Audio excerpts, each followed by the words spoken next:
We're just making a little filler panel here and made it out of cardboard first, taking a scrap piece of aluminum. And as you're doing it, you gotta slowly but surely fit it up. It's a lot of back and forth, back and forth. And now I'm fudging it because I came up short on my pattern, so I just wrote 1/4.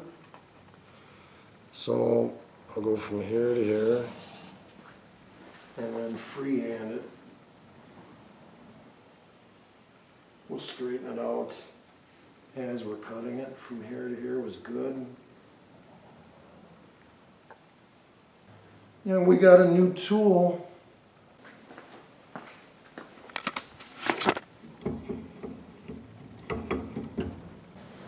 We'll see how it works.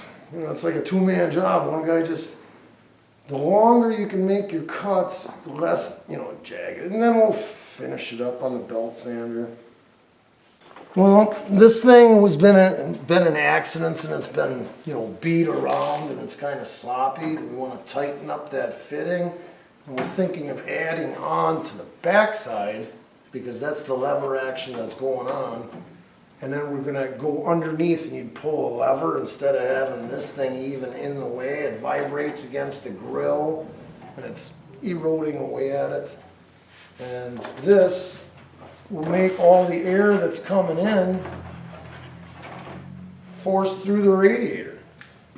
So it should cool it off better. And it'll clean this all up. It won't look so haphazard. But if you drop a wrench and it gets in between there, then you're going to be fishing around for it. It's effortless.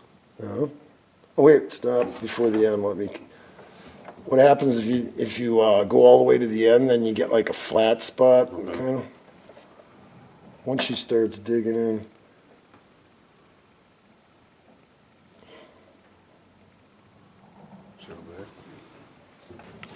Here's the throatless action.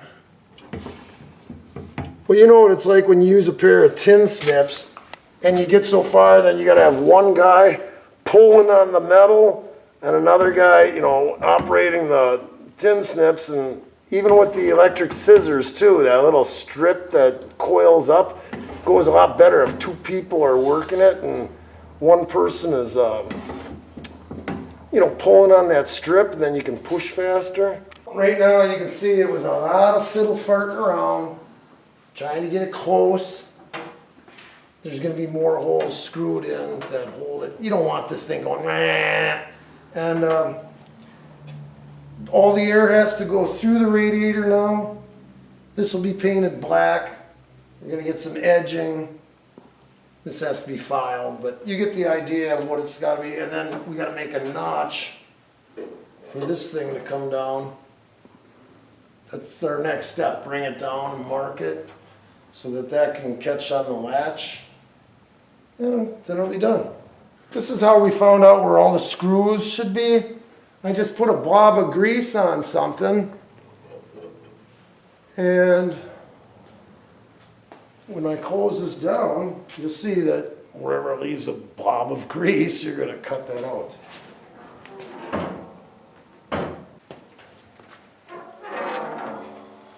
All right. If this would have been a race car with no latch, they use hood pins, then it would have been a really easy thing. But to clear this latch mechanism, we just had to keep on cutting away until all this would work. So it doesn't look as clean as if this was just one piece going straight across, but it's better enough. In this process of us wanting to clean this up and have this, all the air having to go through here, we made this panel here, but it interfered with mechanisms like this. So we ended up making contact with this, and we didn't want to have that. So in order to keep the car as stock as possible, he buys another one. And we're going to be modifying that, putting the lever on the other side and going down with it. And here's where we're talking about. When we were younger, we bought these cars, you got them, it was like put $1,000 in it if you bought it used, and you drove it, and guys want their car to be cooler, and we put different wheels on, we change stuff. Now as they're getting older, there's people that want to have them just like stock. So whenever we do something, he's buying another part, and this can always go back to exactly like stock. And just like if you watch Barrett Jackson, and they have a car that they call second day modifications, like putting different air cleaners and all that. We used to throw that stuff away. When you put headers on your car, you just took the exhaust manifolds and you tossed them. That air pump, you tossed it. Now, all that stuff is hard to get. And people want them exactly like they looked when they came off the assembly line. So some people that have modified their car, they keep all the original parts, and then they can sell it to a wider variety of people. One guy wants it exactly like stock, and another guy goes, hey, I like what you did. I would have done the same thing. So don't, because you never know how long you're going to keep your car, or if you run into a situation, you need cash fast, you have to sell it. You want to be able to sell it quicker. So every car is different. They got a place where there's a latching mechanism, and you got to know where it is. And this is the one right here. The grill has an opening right here, and you'd have to go like this and lift up on it. Then that would be interfering with that panel that we're making. And we're going to take this one off, and we got a replacement. We're going to make the lever go down, so you'd have to come underneath and pull the latch. This car has been hit and stuff, and these are bent. We could fix it. We'll do that later. The one that we bought, or he bought, is a lot tighter. It wasn't affected like this one.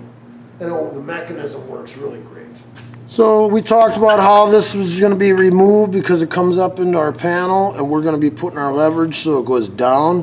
We're going to cut it off right at that line right there with a cutoff wheel. I'm wearing earphones because I'm going deaf, and a lot of people might think, don't be a wuss. Well, I said that back when I was younger. Now I got to have the TV really loud. I can't hear my wife.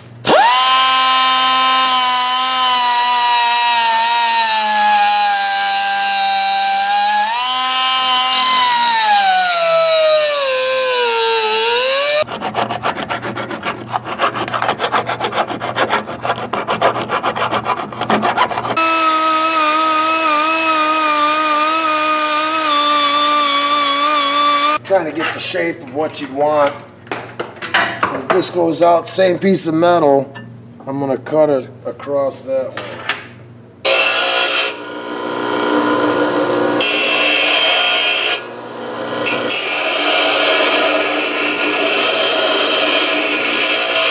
When I was using a fine grit sandpaper, you can sit there and play all day long and you'll get the job done. But he's got every kind you can imagine, so when you have 36, or when you're doing body work, and you know how much you're taking off, you knock down the high points at 36, then you go to 80, and then, so you're not getting to be below grade, you gotta know when to shut off each amount. But 36 will knock it down, fast.